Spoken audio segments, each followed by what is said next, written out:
1532, ఇందులో ప్రభుత్వ జూనియర్ కళాశాలకు సంబంధించిన 1292, పాలిటెక్నిక్ కళాశాలకు సంబంధించి 240 మంది అధ్యాపకులు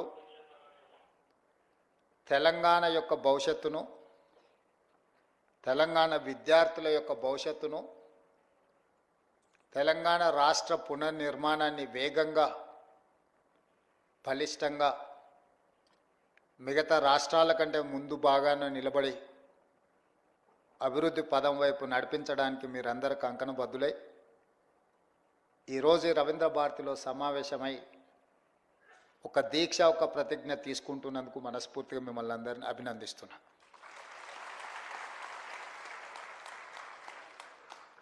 తెలంగాణ రాష్ట్ర నేపథ్యము, తెలంగాణ రాష్ట్ర ఉద్యమం యొక్క నైసర్గిక స్వరూపము, తెలంగాణ ప్రజల యొక్క ఆకాంక్ష నిరుద్యోగ సమస్య. ఈ నిరుద్యోగ సమస్యనే తెలంగాణ ఉద్యమాన్ని ఉవ్వెత్తున ఆకాశమంత ఎత్తుకు ఉద్యమాన్ని తీసుకెళ్ళి ప్రత్యేక తెలంగాణ రాష్ట్రాన్ని సాధించిన దాంట్లో మీరందరూ ముందు బాగాన నిలబడి క్రియాశీలకంగా తెలంగాణ రాష్ట్రాన్ని సాధించారు.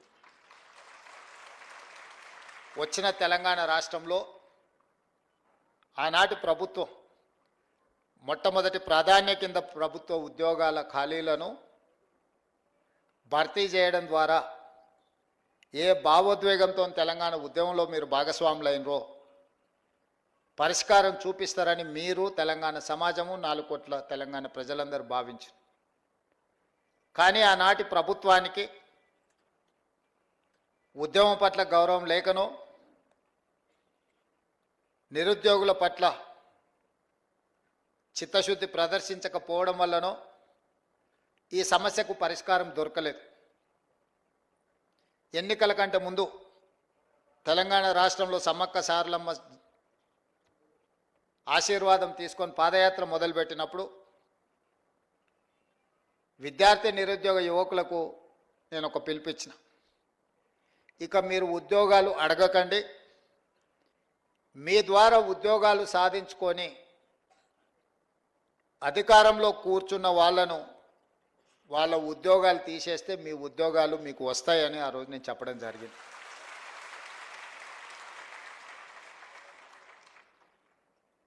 మీరు ఆత్మవిశ్వాసంతో గద్దెనెక్కిన వాళ్ళు విర్రవీగుతుంటే మీరందరూ పట్టుదలతోటి తండ్రి, కొడుకు, బిడ్డ, అల్లుడి యొక్క ఉద్యోగాలను మీరు తొలగించడం ద్వారా ఈరోజు మీ ఉద్యోగాలను మీరు శాశ్వతంగా అందిపుచ్చుకున్నారని చెప్పి నేను సందర్భంగా చెప్పదలుచుకున్నా. ఈ ప్రభుత్వ ఏర్పాటులో మీ కృషి ఉన్నది, ఈ ప్రభుత్వ ఏర్పాటులో మీ పట్టుదల ఉన్నది. ఈ ప్రభుత్వం కూడా అంతే పట్టుదలతోటి న్యాయస్థానాలలో సంవత్సరాల కొద్దిగా కేసులు వాయిదా పడుతూ మీ సమస్యలకు శాశ్వత పరిష్కారం చూపించకుండా ప్రభుత్వం సాగదీస్తున్న సందర్భంలో గతంలో దాదాపుగా చీఫ్ సెక్రటరీ గారు చెప్తున్నారు, మీ యొక్క నోటిఫికేషన్స్ కానీ మీ పరీక్షలు కానీ 12 సంవత్సరాల నుంచి వాయిదా పడుతున్న సమస్య. ఈరోజు ఇక్కడ ఉన్నవాళ్ళు 12 సంవత్సరాలు అంటే 22 ఏళ్ళకో 23 ఏళ్ళకో 24 ఏళ్ళ యుక్త వయసులో మీరందరూ పోటీ పరీక్షలు రాసి ఇందులో ఉద్యోగాన్ని సాధించి జీవితంలో స్థిరపడి మీ తల్లిదండ్రులను ఆదుకొని, మీ కన్న తల్లిదండ్రులకే కాదు మీరు పెరిగిన ఊరికి, ప్రాంతానికి మంచి పేరు ప్రతిష్ట తేవాలని మీరు ప్రయత్నం చేశారు. కానీ మీ యుక్త వయసు 12 సంవత్సరాలు ఏ పరిష్కారం చూపించకుండా కాలగర్భంలో కలిసిపోయిందంటే ఇది తీరని అన్యాయం తెలంగాణ జాతికి, తెలంగాణ ప్రాంతానికే జరిగింది. అది మీ కుటుంబాలకు కాదని చెప్పి నేను సందర్భంగా చెప్తున్నా. 23, 24 ఏళ్ళ వయసులో ప్రభుత్వ ఉద్యోగాలకు రావాల్సిన మీరు 35, 36 ఏళ్ళ వయసులో వచ్చారంటే 12 సంవత్సరాలు వృధాగా మీ కాలగర్భంలో కలిసిపోయింది అని అంటే ఒక మనిషి జీవితంలో ఎంత కోల్పోయినట్టో మీ ఉదాహరణనే తెలంగాణ సమాజం అర్థం చేసుకోవాలి.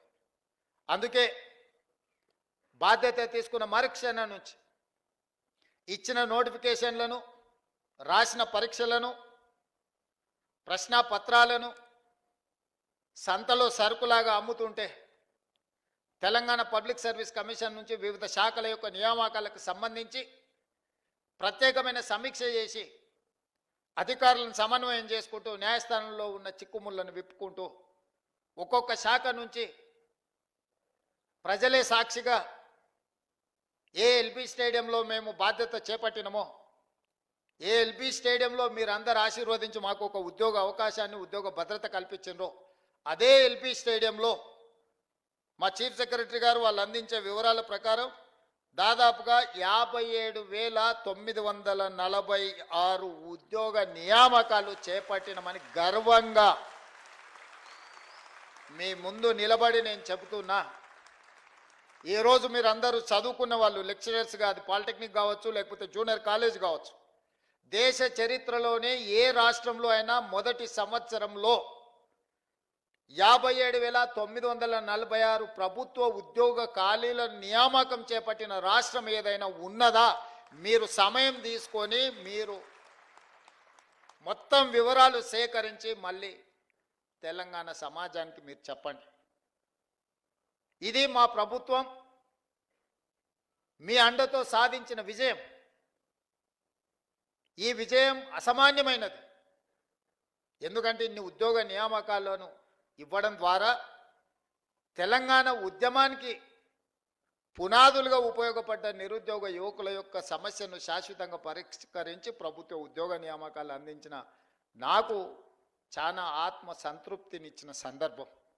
ఒక కుటుంబంలో ఒక ఉద్యోగం వస్తే ఆ కుటుంబం యొక్క భవిష్యత్తే కాదు, వాళ్ళ భవిష్యత్ తరాల యొక్క భవిష్యత్తు కూడా తీర్చిదిద్దడానికి ఉపయోగపడుతుంది.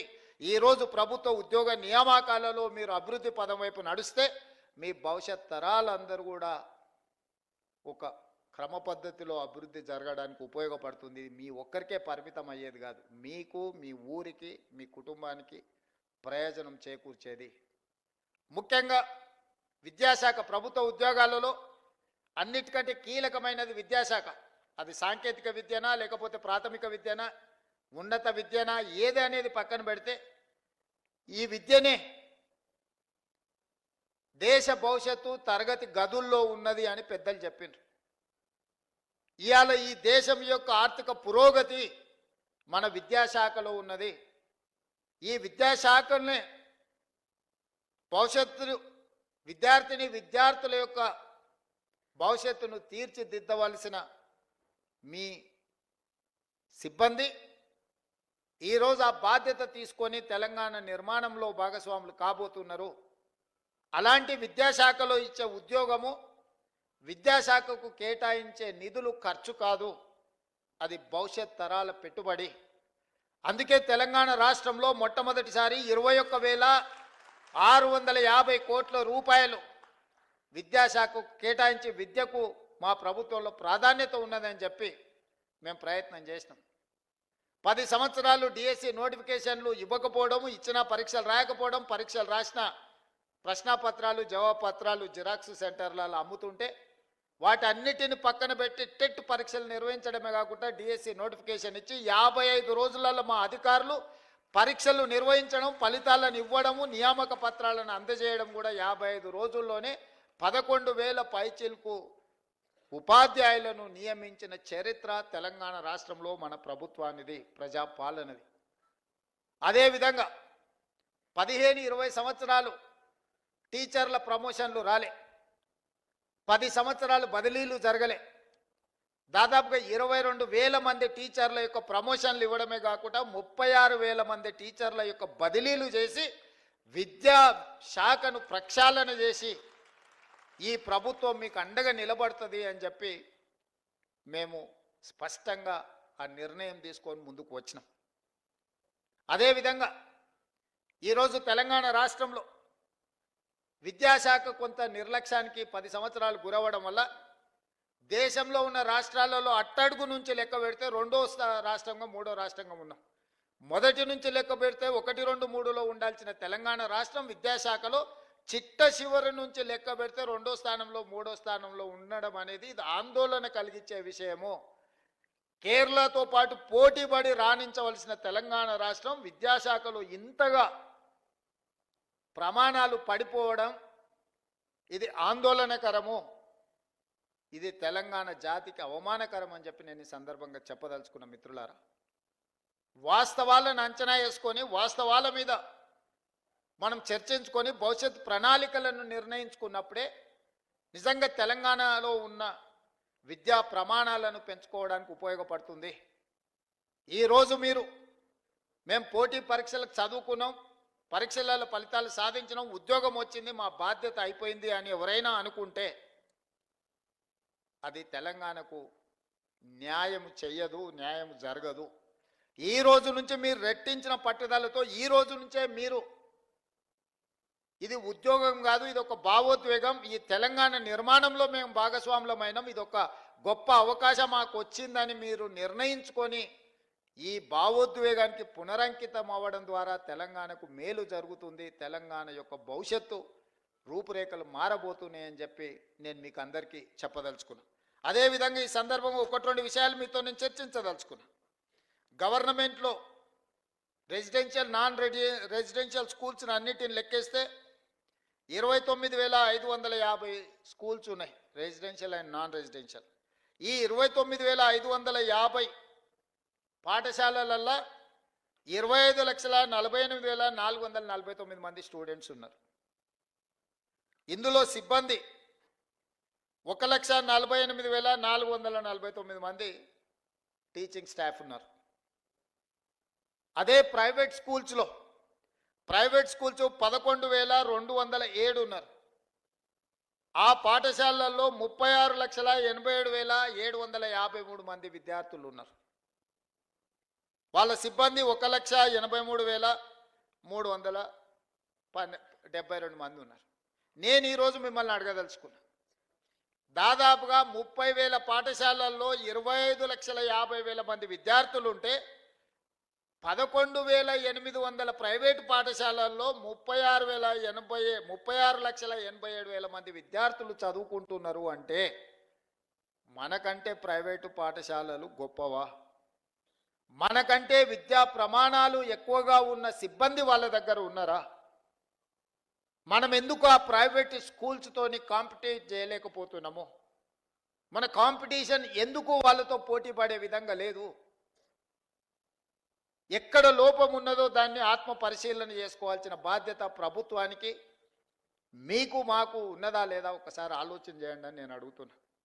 ఈరోజు ప్రైవేట్ స్కూల్స్ చదువులు చెప్పే అక్కడుండే ఉపాధ్యాయుల యొక్క ఎక్స్పీరియన్స్ కానీ వాళ్ళ చదువులు కానీ మీకంటే ఎక్కడ ఎక్కువ లేవు. నేను చాలా పాఠశాలల్లో వివరాలు తెప్పించిన, కానీ ఫోకసే ఎక్కడో మిస్ అవుతున్నాం. దీన్ని సరిదిద్దాల్సిన బాధ్యత మన అందరి మీద ఉన్నది. ప్రతి సంవత్సరం ప్రభుత్వ పాఠశాలల్లో విద్యార్థుల యొక్క చేరిక తగ్గుతూ వస్తుంది. విద్యా ప్రమాణాలు పడిపోతున్నాయి. ఇది ఆందోళన కలిగించే స్థాయికి చేరుకున్నాము. విద్యా ప్రమాణాలను పెంచడమే కాదు, ప్రభుత్వ కేటాయిస్తున్న నిధుల్ని మీరు లెక్కేయండి. ఈరోజు రెసిడెన్షియల్ స్కూల్స్లో నాకు తెలిసి ఒక్కొక్క విద్యార్థి మీద 40,000 ఖర్చు పెడితే రెగ్యులర్ డే స్కూల్స్లో 80,000 నుంచి 90,000 ప్రతి సంవత్సరం ఖర్చు పెడుతున్నాం మనం. ప్రభుత్వ పాఠశాలలో నెలకు 2,000 ఫీజు పెట్టినా కూడా 24,000-25,000 ఖర్చు పెడుతున్నారు తల్లిదండ్రులు కానీ పిల్లలు కానీ. నెలకు 2,000-3,000 స్కూల్ ఫీజు కడితే కూడా ప్రైవేటు స్కూళ్ళల్లో చదువుకునే విద్యార్థుల మీద పెడుతున్న ఖర్చు 25,000-30,000 ఉంటే ప్రభుత్వంలో చదువుకుంటున్న స్కూళ్ళలో 80 నుంచి ₹1,00,000 ఖర్చు అవుతుంది. 80,000 నుంచి ₹1,00,000 వరకు ఖర్చు అవుతున్న దాంట్లో ప్రధానమైన ఖర్చు అధ్యాపకుల యొక్క జీతభత్యాలు. ఇంత ఖర్చు పెట్టి మనము ఇది ఖర్చు కాదు, ఇది భవిష్యత్తు పెట్టుబడి అని ప్రభుత్వం భావిస్తుంది. ఇట్లాంటి పెట్టుబడి పెట్టి మనం ఫలితాలు సాధించుకోకపోతే ఇది మన అందరం కూడా కలిసి కూర్చొని, నేను మీ అందరి మీద నెపం నెట్టదలుచుకోలే, ప్రభుత్వం వైపు నుంచి కూడా మీకు డైరెక్షన్ కావాలి. లీడర్ అనే వాళ్ళు లీడ్ చేసినప్పుడే మీరందరూ ఆ మార్గంలో నడుస్తారు. లీడరే డైరెక్షన్లెస్ ఉంటే మీరు కూడా ఎక్కడికి వెళ్ళాలో మీకు గమ్యం తోయదు. డైరెక్షన్లెస్ లీడర్గా నేను ఉండదలుచుకోలేదు. I wanted to lead my state. I wanted to develop my state. I wanted to improve my infrastructure. I wanted to take a better policy. Stanford, ఆక్స్ఫర్డ్లో చెప్పేటోళ్ళు ఏం గొప్పోళ్ళు కాదు. మన వాళ్ళే అక్కడికి వెళ్ళి అమెరికాలో మనోళ్ళు చదువులు చెప్తున్నారు. మన పిల్లలే అక్కడికి వెళ్ళి చదువుకుంటున్నారు.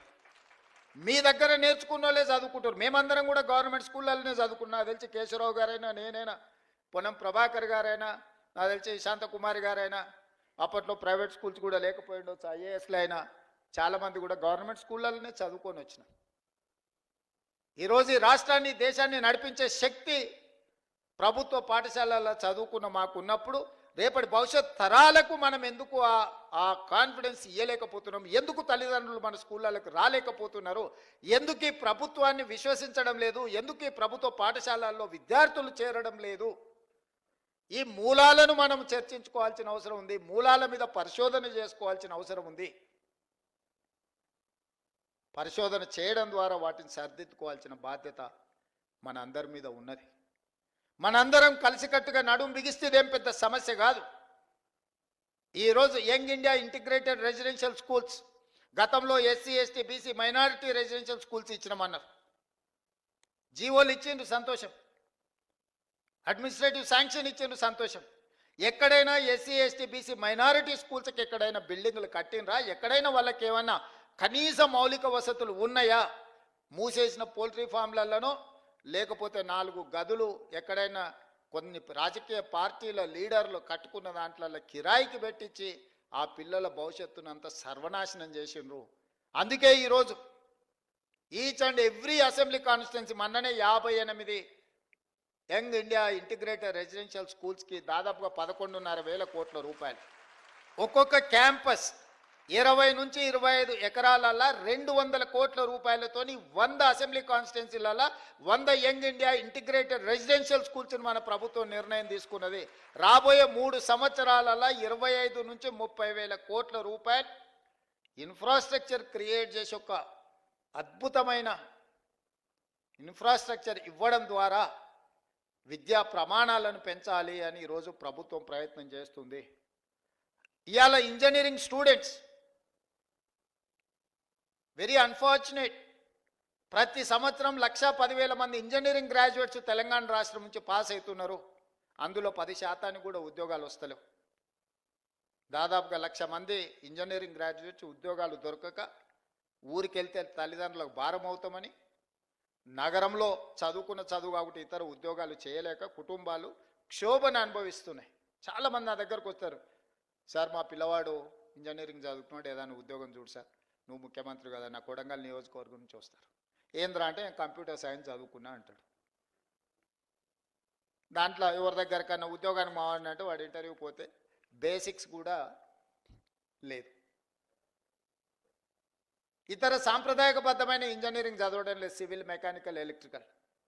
ప్రతి వాళ్ళు కంప్యూటర్ సైన్స్ చదువుకోవాలి, అమెరికాకి వెళ్ళాలి, డాలర్లు సంపాదించాలి, కుటుంబాన్ని పోషించాలనే ఒక పట్టుదల లక్ష్యం బాగానే ఉంది. ఎంతమందికి కంప్యూటర్ సైన్స్లో ఉద్యోగాలు వస్తాయి? ఎంతమంది అమెరికాకు పోగలుగుతారు? ఎంతమంది నిజంగా అంత సాంకేతిక నైపుణ్యాన్ని సాధిస్తున్నారు?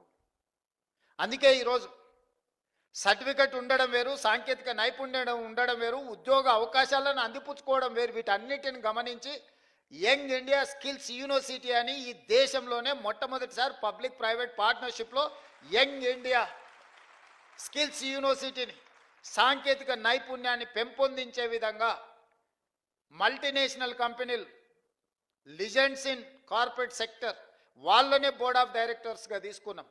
ఈరోజు యంగ్ ఇండియా మన స్కిల్స్ యూనివర్సిటీకి చైర్పర్సన్ వచ్చి Mahindra group of companies, Anand Mahindra అంటే మహేంద్ర కార్లు మనం చూస్తున్నాం కదా, అంత సక్సెస్ స్టోరీ ఉన్న వ్యక్తిని మన ప్రభుత్వం ప్రారంభించిన యూనివర్సిటీకి చైర్పర్సన్గా నియమించిన బోర్డ్ ఆఫ్ డైరెక్టర్స్గా రెడ్డి ల్యాబ్స్, అరబిందో, లేకపోతే Apollo hospitals, biggest corporate company success story ఉన్న వాళ్ళను ఎండీస్ని తీసుకొచ్చి మన government young India skills university board of డైరెక్టర్స్గా పెట్టి సిలబస్ వాళ్ళే తయారు చేస్తారు, విద్యార్థులను వాళ్ళే సెలెక్ట్ చేస్తారు, ట్రైనింగ్ వాళ్ళే ఇస్తారు. ట్రైనింగ్ ఇచ్చిన వాళ్ళందరినీ వాళ్ళే ఉద్యోగాలు ఇస్తారు. ప్రభుత్వం ఫెసిలిటేటర్గా మాత్రమే ఉంటుంది. ప్రభుత్వం పాత్ర లేదు. 60 ఎకరాలు ఇప్పుడు ఫ్యూచర్ సిటీలో ఇచ్చి దాదాపుగా వాళ్లకు ఈరోజు 20 లక్షల స్క్వేర్ ఫీట్లో యూనివర్సిటీ కట్టి 600 కోట్ల రూపాయల కార్పస్ ఫండ్, గవర్నమెంట్ పైసలు కాదు, కార్పొరేట్ కంపెనీల సిఎస్ఆర్ ఫండ్స్, కార్పస్ ఫండ్ అంటే ఆ యూనివర్సిటీ నడుపుకోవడానికి అవసరమైన నిధులను ఒక 600 కోట్ల రూపాయలు వాళ్ళ బ్యాంకులో పెట్టి ఆ విద్యార్థుల యొక్క భవిష్యత్తుకు ఆ నిధులు వాళ్ళు ఖర్చు పెట్టుకునే మొత్తం పవర్స్ అన్ని వాళ్ళకి ఇచ్చేసి ఈరోజు యంగ్ ఇండియా స్కిల్స్ యూనివర్సిటీని తెలంగాణ రాష్ట్రంలోనే దేశానికి ఆదర్శంగా ఉండే విధంగా ఈరోజు మనం నిర్ణయం తీసుకున్నాం. ఇవాళ చదువుకొని సర్టిఫికెట్ మనకు సరిపోదు. యువమిత్రులారా, నేను మీతో స్పష్టంగా చెప్పదలుచుకున్న, ప్రపంచంతో పోటీ పడాలి అంటే చదువుతో పాటు సాంకేతిక నైపుణ్యం ఉండాలి. సాంకేతిక నైపుణ్యంతో పాటు కమ్యూనికేట్ చేసే స్కిల్ ఉండాలి. కొందరు చాలా తెలివితేటలు ఉంటారు, రాయగలుగుతారు, కానీ ఇంటర్వ్యూకి వెళ్తే మాట్లాడడానికి నోట్లోకి వెళ్ళి మాట వెళ్ళదు. ఎదురుగున్న వాళ్ళని చూడంగానే వీళ్ళకు చేతులు చల్లగా అయిపోతాయి. ఏం అడగాలి, ఏం అడుగుతాడో, ఏం చెప్పాలో. ఆ ఎదురుగా అడిగేటోని కంటే వీడికి తెలివి ఎక్కువ ఉంటుంది, కానీ వీడు చెప్పడానికి సమయంలో ఇది రాదు. ఇట్లాంటి వాటిని అన్నిటిని మనం ఓవర్కమ్ కావాల్సిన అవసరం ఉన్నది. ఈరోజు ప్రపంచం అంతా మన వైపు చూస్తుంది. మరి ఆ ప్రపంచంతో పోటీ పడే విధంగా తెలంగాణ రాష్ట్రాన్ని తీర్చిదిద్దుకోవాలి. ఇదే కాదు, మన ఒలింపిక్స్ చూసిరు, ఒక గోల్డ్ మెడల్ అని వచ్చిందా భారతదేశానికి? ప్రపంచంలోనే అత్యధిక జనాభా 140 కోట్ల జనాభా ఉన్న దేశం భారతదేశం. యువ సంపద, ప్రపంచంలో మనం మేధావులం అంటున్నాం. ప్రపంచానికే మనము ఐటీని, ఫార్మాని మనమే సరఫరా చేస్తున్నాం అంటున్నాం. ఈ గొప్పలు బాగానే ఉన్నాయి, కానీ గోల్డ్ మెడల్ ఎక్కడుంది? గోల్డ్ మెడల్ ఎక్కడుందని నేను అడుగుతున్నా. ఎందుకు ఈ దేశం, ఎందుకు మన యువత, మన అందరం ఎందుకు ఆలోచన చేయలేకపోతున్నాము? ఇది మన దేశం కాదా? మనకు బాధ్యత లేదా? మనం బంగారు పథకాలు సాధించొద్దా? అంటే లీడర్స్కి ఫోకస్ లేకపోవడం వల్ల, లీడర్స్ ఇన్ఫ్రాస్ట్రక్చర్ క్రియేట్ చేయకపోవడం వల్ల, లీడర్స్ ఈ స్పోర్ట్స్ని ప్రాధాన్యత కింద తీసుకోకపోవడం వల్ల ఈ దేశానికి అన్యాయం జరుగుతుంది. అందుకే యంగ్ ఇండియా స్పోర్ట్స్ యూనివర్సిటీని, యంగ్ ఇండియా స్పోర్ట్స్ అకాడమీని మనం ఈరోజు ప్రారంభించుకున్నాము. ప్రపంచ దిగ్గజాలైన కార్పొరేట్ కంపెనీలను తీసుకొచ్చి అందులో భాగస్వాములను చేసినాం. సౌత్ కొరియన్ స్పోర్ట్స్ యూనివర్సిటీని సౌత్ కొరియా పోయినప్పుడు ఒక యూనివర్సిటీకి పోయినా, క్యాంపస్ ఎంత అంటే 30 ఎకరాలు. మన ఉస్మానియా యూనివర్సిటీ క్యాంపస్ కొన్ని 100 ఎకరాలు, కాకతీయ యూనివర్సిటీ క్యాంపస్ కొన్ని 100 ఎకరాలు, మన పాలమూరు యూనివర్సిటీ ఒక 300 ఎకరాలు ఉన్నట్టుంది. 30 ఎకరాలు సౌత్ కొరియన్ స్పోర్ట్స్ యూనివర్సిటీకి నేను వెళ్తే ఒలింపిక్స్లో 32 పథకాలు వచ్చినాయి. 32లో 16 పథకాలు ఒక యూనివర్సిటీకి వచ్చినాయి. 16 పథకాలలో ఒక అమ్మాయిని నేను కలిసిన ఆర్చరీలో, ఆ అమ్మాయికి 3 గోల్డ్ మెడల్స్ వచ్చినాయి. ఒకే ఒక అమ్మాయి ఒలింపిక్స్లో 3 గోల్డ్ మెడల్స్ సంపాదించింది. సర్ప్రైజ్. ఒక అమ్మాయి 3 ఒలింపిక్స్లో గోల్డ్ మెడల్ సంపాదించిన అమ్మాయి ఆ యూనివర్సిటీ స్టూడెంట్ సాదాసీదాగా వచ్చి కలిసింది. ఒక అమ్మాయి చిన్న పాపులేషన్ ఉన్న సౌత్ కొరియాలో 3 గోల్డ్ మెడల్, 32 మెడల్స్ సాధిస్తే 140 కోట్ల జనాభా ఉన్న మనం ఒక్కటి కూడా సాధించలేదంటే మనం ఆత్మ పరిశీలన చేసుకోవాల్సిన అవసరం ఉందా లేదా ఆలోచించేయండి మిత్రులారా. అందుకే ఈరోజు చదువుతో పాటు క్రీడలకు కూడా ప్రాధాన్యత ఇవ్వాలని క్రికెట్లో వరల్డ్ కప్ సాధించిన సిరాజుద్దీన్ మన హైదరాబాద్ యువ క్రికెటర్ని, అతను చదువుకునేది ఇంటర్మీడియటే. అతనికి ఉద్యోగాలు ఇవ్వాలంటే నిబంధన అడ్డం వచ్చింది. క్యాబినెట్లో పెట్టి నిబంధనను సవరించి గ్రూప్ 1 డిఎస్పీ జాబ్ సిరాజుద్దీన్కి ఇచ్చిన నేను. నిఖత్ జరీన్ బాక్సింగ్లో నిజామాబాద్ ఒక అత్యంత poorest of the poor minority family girl బాక్సింగ్లో రాణిస్తే ఆ అమ్మాయిని, నిఖత్ జరీన్ని 2 కోట్ల రూపాయల నగదు ఇవ్వడమే కాకుండా గ్రూప్ 1 జాబ్ డిఎస్పీ జాబ్ ఆ అమ్మాయికి ఇచ్చిన. దీప్తి అని పారా ఒలింపిక్స్లో కాంస్య పథకం సాధించింది వరంగల్ అమ్మాయి. ఆ అమ్మాయికి గ్రూప్ 2 జాబ్ ఇవ్వడమే కాకుండా వరంగల్లో ఇల్లు ప్లాట్ ఇవ్వడమే కాకుండా 25 లక్షల రూపాయల క్యాష్ రివార్డు కూడా ఇచ్చిన. ఇవన్నీ కూడా నేను ఎందుకు మీతో పంచుకుంటున్నా అంటే చదువుతో పాటు క్రీడలలో రాణించాలి. క్రీడలు దేశం యొక్క ప్రతిష్టను పెంపొందిస్తాయి. మొన్న నేను ప్రధానమంత్రి గారిని కలిసినప్పుడు 2036లో ఒలింపిక్స్ క్రీడల్ని ఈ దేశంలో నిర్వహించాలని మనోళ్ళు బిడ్డింగ్ చేస్తున్నారు. ఈ దేశంలో అత్యధికంగా క్రీడలకు సంబంధించిన వసతులు తెలంగాణ రాష్ట్రంలో హైదరాబాద్లో ఉన్నాయి. 20 ఏళ్ల కింద మనము నేషనల్ మిలిటరీ గేమ్స్ కండక్ట్ చేసినాం, ఏషియన్ గేమ్స్ కండక్ట్ చేసినాం. గొప్ప గొప్ప క్రీడల్ని మన హైదరాబాద్ నగరంలో మనం నిర్వహించినాం. కానీ 20 ఏళ్ళు అవి పెళ్ళిళ్ళకు పేరంటాలకు ఫంక్షన్ హాల్స్గా మారిపోయినాయి. ఇది నిజంగా బాధతోని కూడుకున్న విషయం. అందుకే నేను వస్తానే సింగిల్ ఆర్డర్ ఇచ్చిన, స్పోర్ట్స్కు తప్ప గేమ్స్కు తప్ప అవి ఎవ్వడికి ఇవ్వద్దు. ఎవడున్నా ముఖ్యమంత్రి ఇంట్లో శుభకార్యం ఉన్నా అవి మాత్రం ఇవ్వడానికి వీల్లేదని ఒక ఆర్డర్ ఇచ్చి వాటిని అన్నిటినీ రివైవ్ చేసి రిపేర్స్ చేసి ట్రై నేషనల్ ఫుట్బాల్ ఛాంపియన్షిప్ నుంచి రెగ్యులర్గా క్రీడల్ని అక్కడ నిర్వహించే కార్యక్రమాన్ని ఇచ్చిన. ఇవాళ అవన్నిటిని కూడా స్పోర్ట్స్ యూనివర్సిటీకి మనం ఈరోజు డెడికేట్ చేస్తున్నాం. రేపు భవిష్యత్తులో మీరందరూ, ఎందుకంటే మీ స్కూల్లో మీ కాలేజీలో మీ ప్రాంతంలో మట్టిలో మాణిక్యాలను వెలికి తీసి క్రీడాకారులను తయారు చేసే బాధ్యత మీ అందరి మీద ఉన్నది. మిత్రులారా, మీరందరూ దృష్టిలో పెట్టుకోండి. చదువుకోవడం ఉద్యోగం సాధించడమే కాదు, దేశ గౌరవ ప్రతిష్ట పెరగాలి అంటే కూడా ఇతర రంగాలలో మనం రాణించాలంటే మీరు గుర్తించాలి. విద్యార్థులలో ఉన్న నైపుణ్యాన్ని మీరే గుర్తించగలరు. తల్లిదండ్రుల కంటే ఎక్కువగా మీరు వాళ్ళతో మీతోనే ఎక్కువ సమయం ఉంటారు, మీరే గుర్తించగలుగుతారు. మీరందరూ ఆ దిశగా ఆలోచన చేయండి. ఆ దిశగా మనందరం ప్రయాణం చేద్దాం, మనందరం కలిసి పనిచేద్దాం. కొన్ని సమస్యలు ఉండొచ్చు, కానీ సమస్యల మీద చర్చించుకుంటూ సమస్యలు పరిష్కారం కాలేదు కాబట్టి ప్రభుత్వానికి సహకరించమని ప్రభుత్వ ఉద్యోగులు ఎవరన్నా అనుకుంటే ఇంకా మన పరిస్థితులు దిగజారిపోయి నెల జీతభత్యాలు ఇచ్చుకోలేని పరిస్థితికి పడిపోతాము. ఇవాళ ప్రభుత్వంలో ఉన్న వాళ్ళని అడగండి, డిసెంబరు 2023 కంటే ముందు ఎన్నడైనా 1వ తారీఖు నాడు జీతాలు వచ్చినాయా? తెలంగాణ రాష్ట్రం వచ్చిన తర్వాత జనవరి 2024 నుంచి ఈ రోజు వరకు ప్రతి నెల 1వ తారీఖు నాడు ప్రభుత్వ ఉద్యోగికి జీత భత్తాలు ఖాతాలో పడుతున్నాయా లేదా? మీరు ఒక్కసారి వాళ్ళు అడగండి. ఏ ప్రభుత్వం కోసం, ఏ ప్రజల కోసం మీరు నిరంతరం కష్టపడుతున్నారో 1వ తారీఖు నాడు మీకు జీత భత్యాలు ఇవ్వలేదంటే మీ యజమాని మీదనో మీ ప్రభుత్వం మీదనో మీకు ఎందుకు విశ్వాసం ఉంటుంది? ఎందుకు నమ్మకంగా పనిచేస్తారు? అందుకే ఈరోజు ప్రతి నెల 1వ తారీఖు నాడు నా ప్రభుత్వ ఉద్యోగులకు జీత భత్యాలు ఇచ్చే ప్రయత్నం నేను చేస్తున్నా. ఇప్పటివరకు ఒక్క రోజు కూడా తప్పకుండా ఈ నెల చాలా ఇబ్బంది వస్తే రిజర్వ్ బ్యాంకులో ప్రత్యేకంగా తలకాయ తాకట్టు పెట్టి 4,000 కోట్ల రూపాయలు తీసుకొచ్చి 1వ తారీఖు నాడు ప్రభుత్వ ఉద్యోగస్తులకు జీత భత్యాలు ఇచ్చిన. సరే, కరువు భత్యము, డిఏలు, కొన్ని విషయాలు మీరు అంటున్నారు. నేను ఒకటే మా ప్రభుత్వ ఉద్యోగ మిత్రులకు విజ్ఞప్తి చేస్తున్నాను. ఈ ప్రభుత్వం మీది, నేను కస్టోడియన్ను మాత్రమే. నేను మీ అందరి తరఫున సమన్వయం చేసేవాడిని.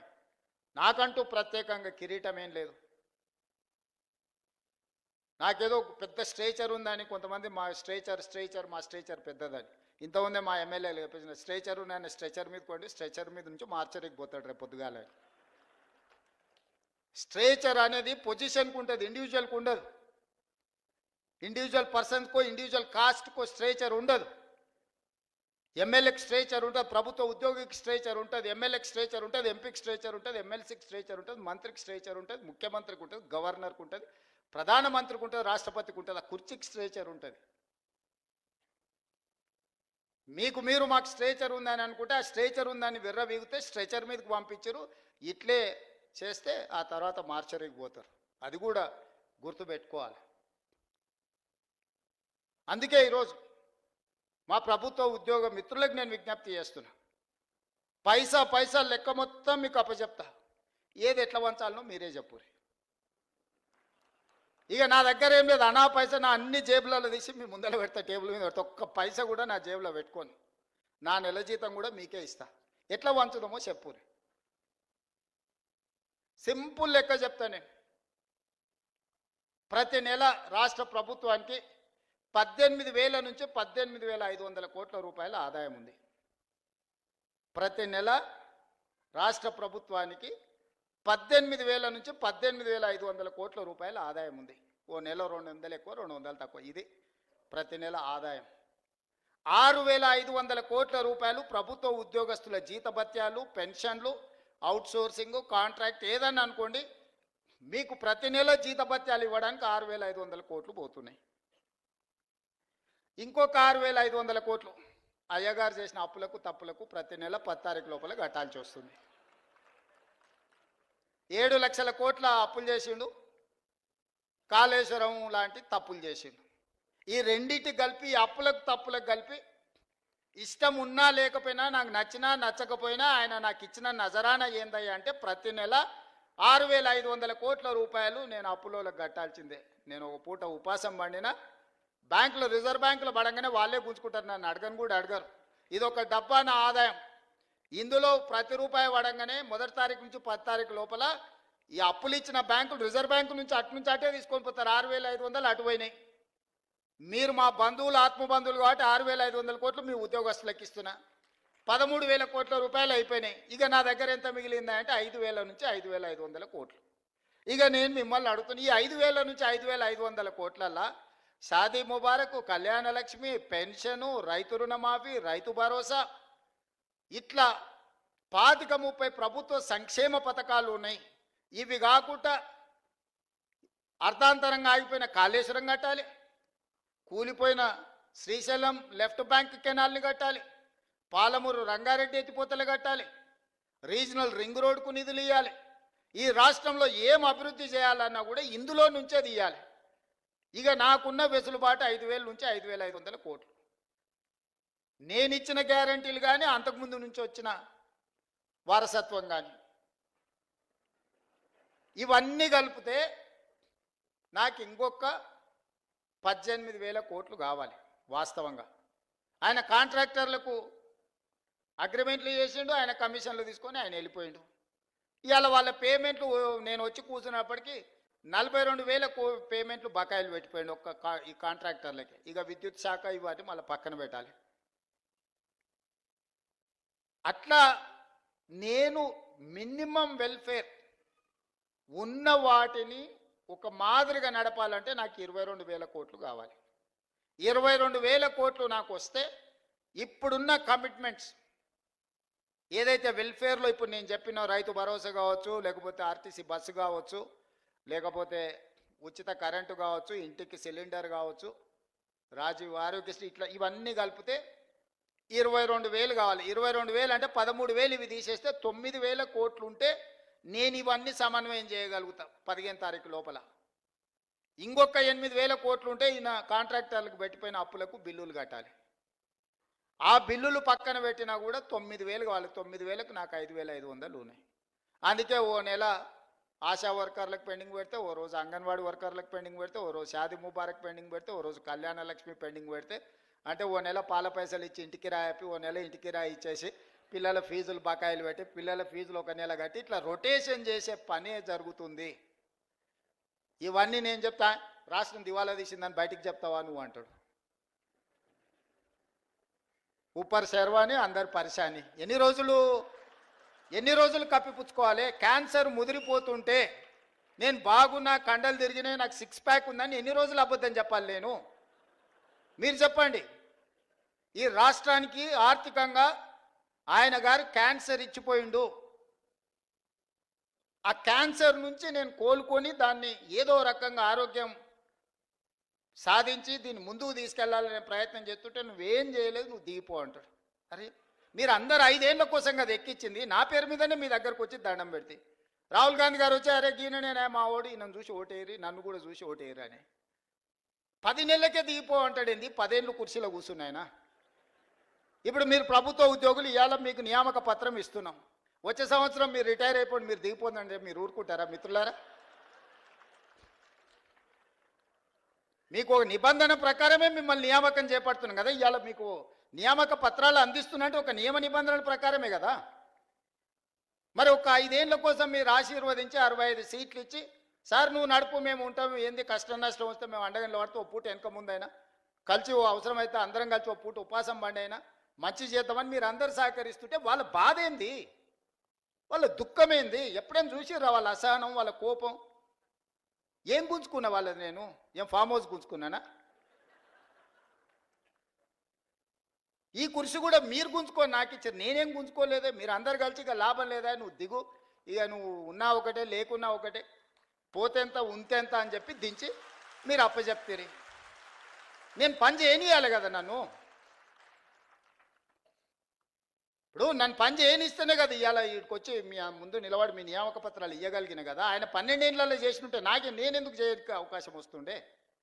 ఆయన పాలమూరు రంగారెడ్డి ఎత్తిపోతలు పూర్తి చేసి ఇవాళ నేను కొట్లాడాల్సిన అవసరం ఎందుకుంది? SLBC 2005-6లో మొదలుపెట్టింది, 2026 వచ్చిన పూర్తి చేయనందుకే కదా మనం మొదలు పెడితే ప్రమాదం జరిగి 8 మంది ప్రాణాలు కోల్పోయినరు. భీమా, నెట్టంపాడు, కోయిల్ సాగర్ ఏదైనా ఆనాడు మేము కట్టిన శ్రీశైలం, నాగార్జున సాగర్, శ్రీరామ్ సాగర్ ఏ ప్రాజెక్ట్ అయినా చూడండి 60 ఏళ్ళు 70 ఏళ్ళ నుంచి నిటారుగా నిలబడి ఎన్నో తుఫాన్లకు ఎన్నో భూకంపాలకు తట్టుకొని నిలబడ్డ ప్రాజెక్టులు మేము కడితే ఆయన గారు 1,00,000 కోట్లు పెట్టి కాళేశ్వరం కడితే కట్టుడు కూలుడు 2 అయిపోయినాయి.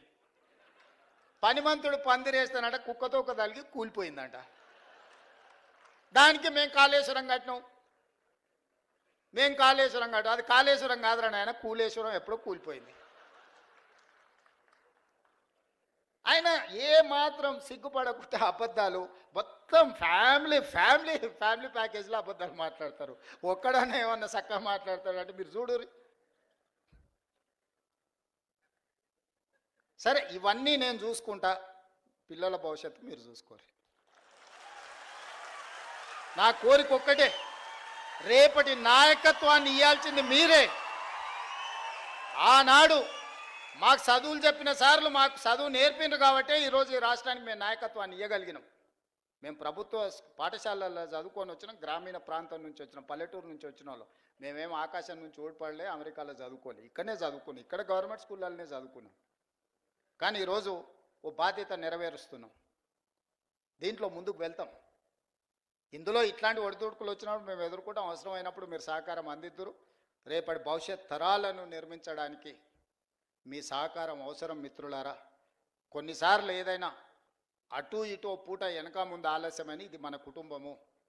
మన కుటుంబంలో నెల జీతం సరిపోనప్పుడు మనం ఎట్లయితే సమన్వయం చేసుకొని ఓసారి ఇంటికి రాయి 4 రోజులు, ఓసారి పాల పైసలు, ఓసారి పిల్లల ఫీజులు, ఓసారి ఆ దవాఖాన ఖర్చులు, ఓసారి పండుగ కొత్త బట్టలు కొనుక్కోకుండా కూడా పాత వాటినే ఉతికి ఇస్త్రీ చేసుకొని మంచిగా దొడుక్కుంటాం. వీళ్ళు ఎదురుగున్నోళ్ళు ఏమన్నా అనుకుంటారేమో. ప్రభుత్వం కూడా గింతే. ఇదేంది లేదు, మీ కుటుంబం నా కుటుంబం ఏందో ఈ ప్రభుత్వం కూడా మందే. అనా పైసతో సహా అన్ని లెక్కలు మీ ముందర పెడతా. మీరే ఒక కమిటీ వేసుకోండి, రాన్రి, కూర్చొని అన్నీ మీకు అప్పచెప్తే ఏది వంచుతారో మీరు సిట్టి రాసిస్తే ఆ సిట్టి ప్రకారం రాబోయే 12 నెలలు మొత్తం అట్నీ చేస్తా. ఒక్క రూపాయి కూడా దాచిపెట్టను, ఒక్క రూపాయి కూడా నేను అబద్ధం చెప్పను. అబద్ధాలతోని తాతల ముత్తాతల పేర్ల మీద ఎవరి పిల్లలో చచ్చిపోతే ఇంత దూరం నేను రాలే. కష్టాన్ని నమ్ముకొని వచ్చినా, ఉన్నది ఉన్నట్టు చెప్పి ఇంత దూరం వచ్చినా. ఈరోజు ఇక్కడికి చేరుకున్నా అంటే కష్టము, నిజం మాట్లాడడం ఈ రెండే మీరు ఆశీర్వదించి ఇక్కడికి ఇచ్చారు. ఇక్కడికి వచ్చిన తర్వాత అబద్ధాల ప్రాతిపదికన రాష్ట్రాన్ని నడపదలుచుకోలేదు మిత్రులారా. కష్టమైన నష్టమైన మీకు చెప్పి, మీకు వివరించి, మీ అనుమతి తీసుకొని ఏం చేయమంటే అది నేను చేస్తా. నాకేం చేసేది ఉంది? ఒక్క రూపాయి కూడా ఇంటికి తీసుకెళ్ళాను. నేను చెప్తున్నా, ఏంది లేదు, ఒక బిడ్డ ఉన్నది, పెళ్ళైంది, వాళ్ళు మంచిగా ఉన్నారు, నాకు వయసు ఉంది, కాళ్ళు చేతులు బాగున్నాయి, ఓపిక ఉంది. 20 ఏళ్ళు ఈ తెలంగాణ సమాజ నిర్మాణం కోసం నేను పనిచేస్తా. మీరు అందగా నిలబడుండ్రి. వచ్చినోళ్ళే కాదు, ఉన్నోళ్ళకు కూడా చెప్పుండ్రి, ఇది మన ప్రభుత్వం, దీన్ని రక్షించుకోవాల్సిన బాధ్యత మన మీద ఉంది. మిమ్మల్ని ఎమోషనల్గా డ్రైవ్ చేసి నిన్న మన సర్పంచ్లను కొంతమంది ధర్నా అన్నారు, మా బిల్లులు రాలేదన్నారు. ఎప్పటివా అని అడిగిన, 3 ఏళ్ళ కింది సార్ అన్నారు. 3 ఏళ్ళ కింది వాడు ఉండేనా? వాళ్ళ గురువు గారే ఉండే కదా. వాళ్ళ గురువు గారు నిండా ముంచిపోతే నేను ఒకటొకటి కట్టుకుంటూ వస్తున్నా. సర్పంచ్లకు బిల్లులు ఇవ్వాలి కదా ఆయన అంటాడు. తాటి చెట్టు లెక్క పెరిగింది కానీ అవగిందంత అవగాహన కూడా లేదు. ఆయననే కదా ఆర్థిక మంత్రి ఉన్నది, ఆయన ఇస్తా అంటే నేను వద్దానా? అంటే ఇట్లాంటివి సమయానుకూలంగా ప్రజలు మర్చిపోతారు అనుకొని మనల్ని భ్రమలలో పెట్టి ఏదైతే చేయాలనుకుంటుందో అది కుదరదు, అది అట్లా మంచిది కాదు. జాగ్రత్తగా మన అందరం కలిసి ముందుకు వెళ్దాం, ఈ రాష్ట్రాన్ని కాపాడుకుందాం, ఈ రాష్ట్రాన్ని దేశానికి ఆదర్శంగా తీర్చిదిద్దుదామని తెలియజేస్తూ మీ అందరి దగ్గర సెలవు తీసుకుంటున్నా.